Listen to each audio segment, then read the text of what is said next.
চাষাবাদের স্বীকৃতিও দিব, পানির স্বীকৃতি দিব, বনজদ্রব্য আহরণের স্বীকৃতি দিব।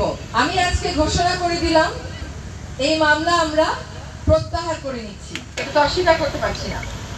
আপনারা গাছগুলো লাগানোর থেকে পরিচর্যা বড় হওয়া পর্যন্ত দেখে রাখবেন।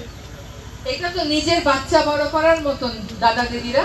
তাইলে ভূমি মানে বনের ভূমি, তাই তো? ওই বনের ভূমিতে আপনাদের অধিকারের স্বীকৃতি আমরা দিয়ে দেব। আপনাদের আর উচ্ছেদ আতঙ্কে থাকতে হবে না। একই সাথে আপনাদের চাষাবাদের স্বীকৃতিও দিব, পানির স্বীকৃতি দিব, বনজদ্রব্য আহরণের স্বীকৃতি দিব। এটা সময় লাগবে, কিন্তু স্বীকৃতি দেব, এটা কাগজে কলমে লেখা হয়ে যাবে।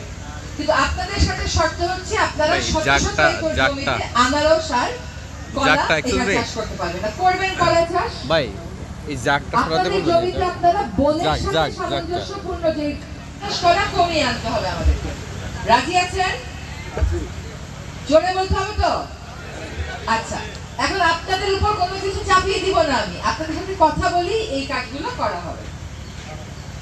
3 নম্বর হচ্ছে আপনারা যারা এখানকার গারো সম্প্রদায় আছেন, আপনাদের বিরুদ্ধে বন অধিদপ্তরের 129টা মামলা আছে, তাই তো?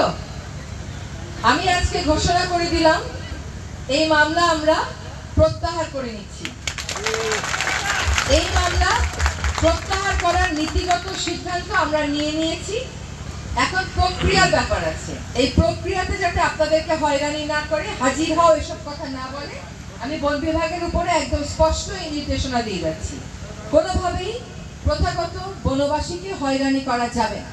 কিন্তু যে সমস্ত মামলায় বন বিভাগের গায়ে হাত তোলা হয়েছে, আহত করা হয়েছে, সেই মামলাগুলো তোলা যাচ্ছে না। যেখানে আমরা দেখছি যে গাছ কাটার মামলা, সেখানে যারা গাছ কেটেছেন তারা কিন্তু একটা মুচলেখা দিবেন যে আর কোনোদিন গাছ কাটবেন না। এসব হয়ে গেলে মামলা মোকদ্দমার তো দরকার পড়ে না।